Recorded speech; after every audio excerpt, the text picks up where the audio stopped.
You can almost wipe the sand from the roads he's traveled off the pages of the book. Better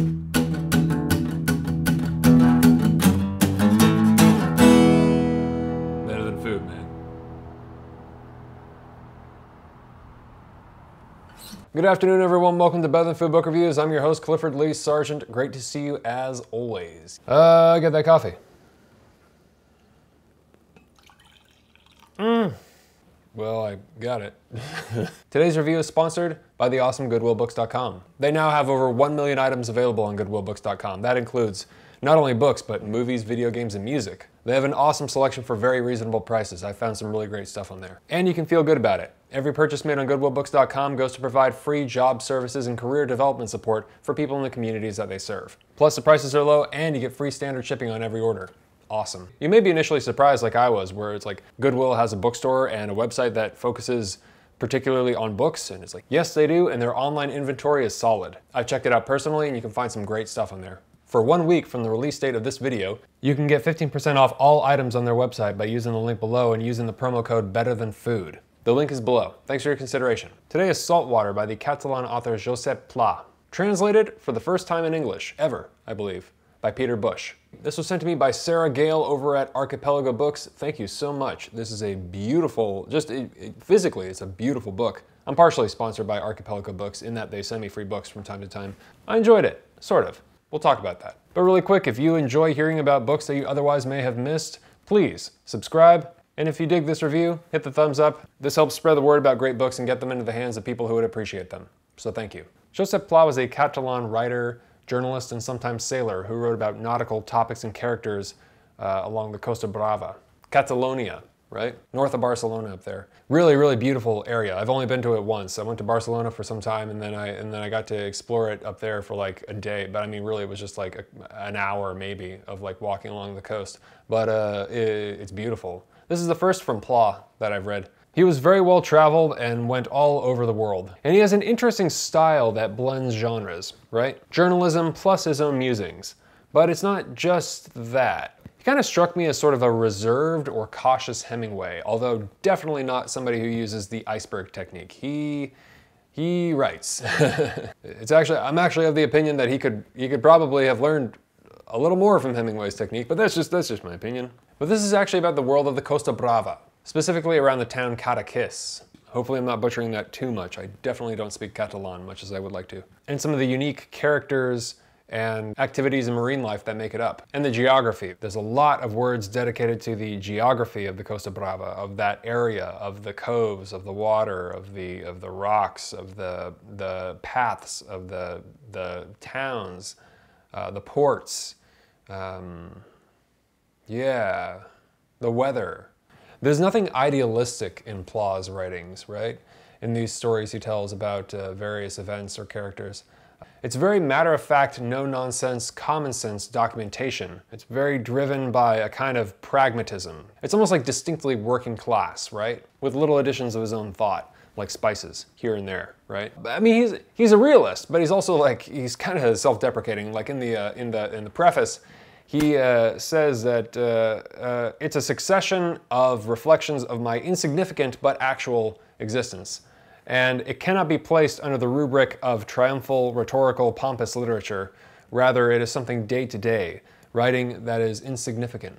And he's gone on to say in an interview that I've linked to below that his writing, his work really doesn't have any value, which is interesting to think about. Because it clearly does, especially as kind of a historical document, kind of like just capturing a time and a place, right? He's selling himself short. I don't know if it's quite false modesty, but it's interesting. Because in one way, he's actually totally right. Like his writing actually is like completely meaningless. It's like, it really is sort of like, it's kind of inconsequential in a way, except as a lens by which to see this culture and this time and place. Again, like this specific, very specific, small part of the world that holds so much importance for him personally. But that's, you know, those kinds of visions translated into literature, that's what makes literature great, you know. So just how unimportant it actually was, time will tell. It's an interesting question. But he's a very, very well-known author in Spain and Catalonia. And so it's not as insignificant as one might infer from if we were to trust him. So for me personally, Pla is more entertaining to listen to in interviews than to read. And I've linked an interview below where he's being particularly curmudgeonly to emphasize this. He's just giving this interviewer a really hard time, you know, because Pla is like 83 and like drinking whiskey and he's like wearing a beret and he's just like, he's completely just like shutting down this guy's questions. Like, none of this matters. None of this matters, you know, like my work has no value. Catalan literature today, meaningless, nothing. You know, it's just like, it's pointless. He was a worldly fellow who loved to eat and drink, and became kind of an ill but good-humored old man. He has this kind of unique, pleasant, jaded discontent that I appreciate, you know. So this is a collection of 10 stories about a variety of subjects, all based around the aforementioned area, usually relating to the town of Cadaqués, I think, which Pla wrote a lot about. There was some mention in the translator's note, I think, of Pla writing one piece during the Spanish flu of 1918, which is really interesting to think about. Being here with this new pandemic we're experiencing, probably the Delta variant. So in 1918, the Spanish flu broke out in Barcelona, and the university that Pla was attending got shut down. And he went back to the coast to stay with his folks. And I think he was studying law, and he didn't want to be a lawyer. He wanted to write. So he started keeping a journal just of you know, events in his life, you know, meetings he'd have and his friends and people he knew, and you know, the various things going on with them. And that was called The Gray Notebook. And he published that 50 years later, but I think that was his first foray into writing. And I wouldn't be surprised if there are several great authors who are working right now for the first time, writing their first piece of work, because of the current pandemic circumstances. So it'll be interesting to see what happens in 10 years or 50 or whatever. Anyways, I once heard a fellow in Barcelona discuss how he explained to somebody else that he was not Spanish, he was Catalan. And it may seem to Americans like that's splitting hairs, but it's actually it's a very important distinction. And something I didn't realize that I learned after reading this book was that Franco, during the Civil War, actually outlawed the publication, not only the publication, but the speaking of Catalan. He made speaking in Catalan illegal. He outlawed the language. He outlawed the language, which of course, as the translator's note says, horrified Pla. It was an attempt at a systematic erasure of a culture, right? How do you make a group of people disappear? Well, one really good method would be making their language illegal to speak and write in. What happens when you outlaw words? Nothing good, I assure you. Nothing. Profanity is one thing, but to outlaw a language, that's a clear indication of what's to come. And that's why Pla is so cautious, I think. I think he's become very distrustful. I mean, after living, 83 years or whatever, and seeing the habits of people and governments and the world and the behaviors that just keep cycling through and doing it over and over and over again. No wonder. It's frightening stuff. I mean, if I get there, I'll probably be cautious as well. And yeah, again, according to Peter Bush in the translator's note, apparently Pla was exiled from Spain in 1923 by Primo de Rivera for writing an article that was published criticizing Spanish intervention in Morocco at the time. Wikipedia has a great line describing Pla. The page describes him as an untiring writer. From his viewpoint, life is chaotic, irrational, and unjust, while the longing for equality and revolutions are a delusion that incites worse wrongs than those that it tries to put a stop to. I want to know who wrote that. Usually Wikipedia is just sort of like, kind of bland, like fact-based writing. That was actually pretty good. That was pretty good. I'd like to know who wrote that. It seemed unusually well put for Wikipedia, but there was no citation, which is kind of strange. So anyways. So the book, let's talk about the book. So the book Saltwater is many things, many different things. Part historical journalism, cultural commentary, diary, travel guide, and cookbook. It's a unique stew of a book, a seafood stew of the finest variety. It's a travel guide in the form of literature, but it's also got that hard, you know, gritty authenticity of seafaring experience. That kind of boots on the ground knowledge and tone, right? Can't fake it.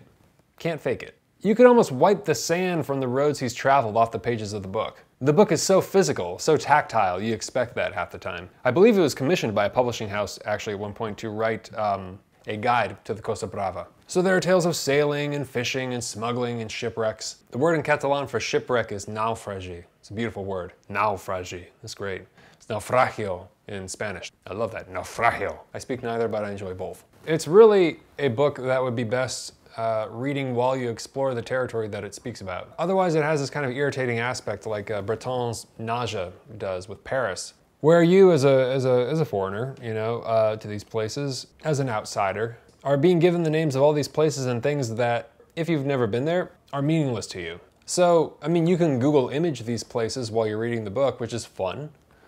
But I got a lot of books to read, you know? So for locals, I think it's gonna be a far more impactful book, or people who have traveled through that region and know the territory. They'll understand the region and the elements he's talking about. The cultural insider knowledge is sort of essential for this to have its full impact, you know? I'd wager. I'd wager. That's my opinion. But that doesn't mean it's not a good book to those outside. Parts certainly are excellent. For example, we're gonna talk about some fish. I thought this was funny. 281 from the piece Still Life with Fish. So then there are 5 kinds of red mullet. Does that mean there are 5 different species of these fish? I don't think so. The category of red mullet depends on where it lives and what it eats. It's a very active, rather stupid, highly carnivorous fish. Lobsters also eat meat, if they can find any, and it digests in an immobile, dreamy state, drowsing on sand. However, at dawn or sunset, it emerges from its slumbers and, driven by hunger, throws itself into a hunt for food, abandoning all balance, caution, and common sense. As if blinded by hunger, it enters a state of frenzy. If, on its travels, it comes across a fine mesh net, it attacks it without thinking twice and commits suicide, an inglorious, unlamented suicide. There are less tasty fish that are infinitely more intelligent. Don't you love that last line? That last line is amazing. There are less tasty fish that are infinitely more intelligent. That is a funny last line. So that was the best line of the book for me, actually. But parts, unfortunately too many for me, were dull. And typically would be the description of yet another coastline, yet in another place that I have never seen, maybe never will. Or the construction of a boat, which for a landlubber such as myself is dry as hell. No pun intended? One story features working class men, I think turned smugglers, hauling olive oil in a little boat to do a deal. Interesting. Pla rides along with them, and you know, hilarity ensues, basically. Some of it is colorful, but again, dry. I would often read a line or a page and then just as soon as it's finished and I'm on to the next thing, completely forget what I just read. So it was slow going for me. It was really, really slow going. What Pla does get right is the kind of cold, physical, everyday, painful misery of labor. Specifically in this case, sailing. And the trials that these sailors endure. It's really pretty brutal. Being blasted by storms, their diets filled with like coffee, liquor, and fish. Sounds romantic in theory, but then you read about the seasickness and the wet mattresses and you're like, nah. If you like the lyrics of Tom Waits, you're probably gonna love this one. My other favorite moments were, you know, the detailed methods of cooking fish, which is probably what Pla seemed most passionate about. He really likes fish. And fish that is so good that it doesn't taste like fish. But yeah, the detailed methods of cooking various fish found in the region. And then the last 2 pieces in the book, which were on shipwrecks. One of which is actually the story of Pla engaging on a project with Salvador Dali's father. Salvador Dali is probably like the most famous Catalan, or you know, Catalan artist at least. But Salvador Dali's father convinces Pla to write something to help these families of men who died on a shipwreck work out the insurance. Because the ship, when it wrecked, just vanished. Like perfectly disappeared, just like sunk. So there's no trace of anything. Nobody could find anything. It's just like, it's just gone. Nobody saw anything, there's no witnesses. It's just totally, there's no material from the ship. Nobody can find anything. So everything was held up in bureaucratic limbo as they all waited for proof that the ship sank and everybody actually died. So the poor families of these men were just left suffering in the interim. Not only have they lost their fathers and husbands, But now they're totally broke because that income's gone and the insurance isn't paying out yet. And so they're just waiting. And so it's just this bureaucratic horror story. But, you know, Salvador Dali's father tells Pla about this, and Pla writes something, and things get moving. And finally, you know, finally they get paid.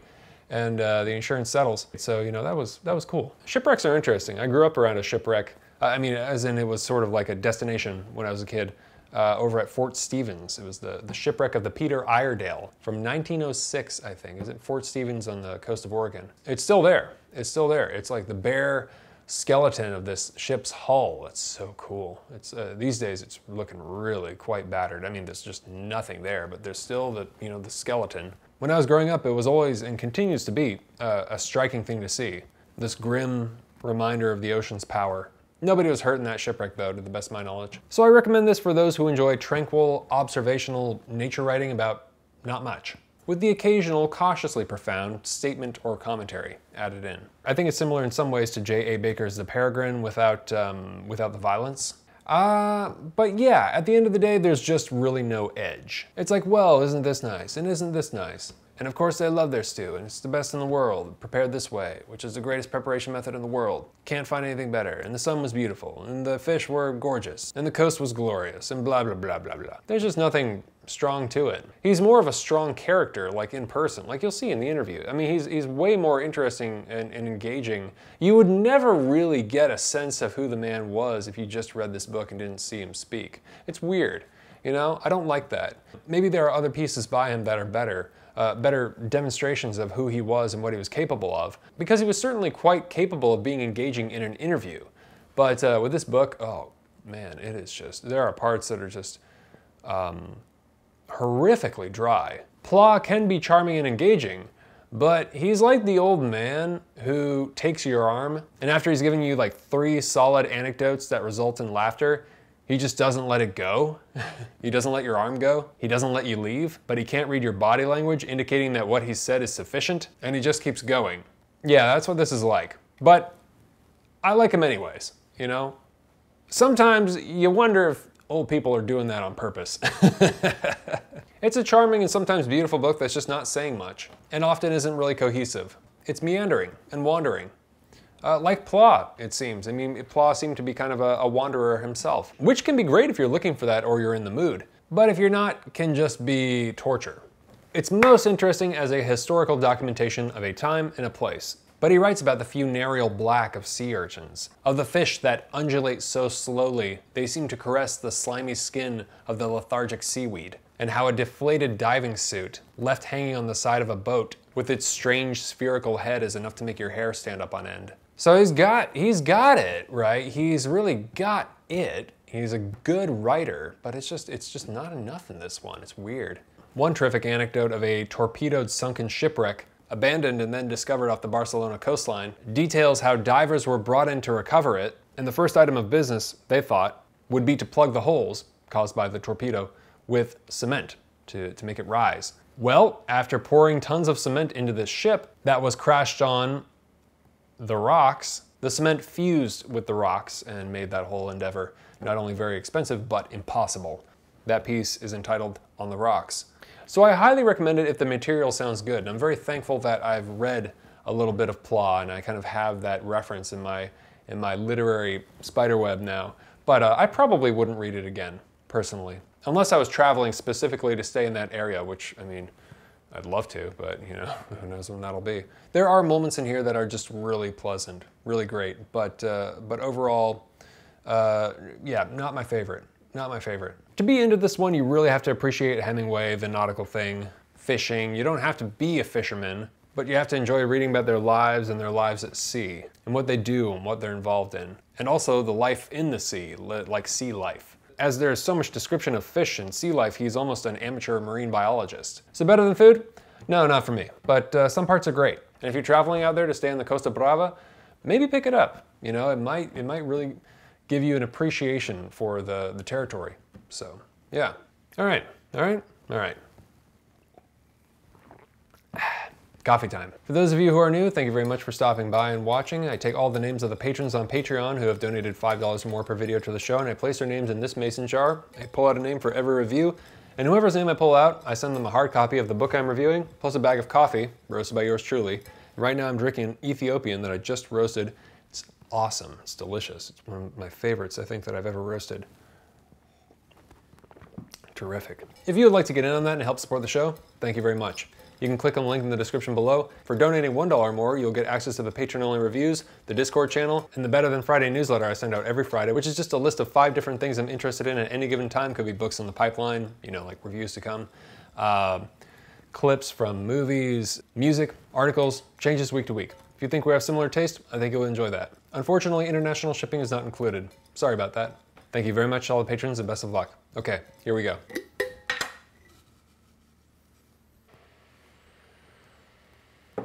Lonnie. Thanks a bunch, Lonnie. Really appreciate it.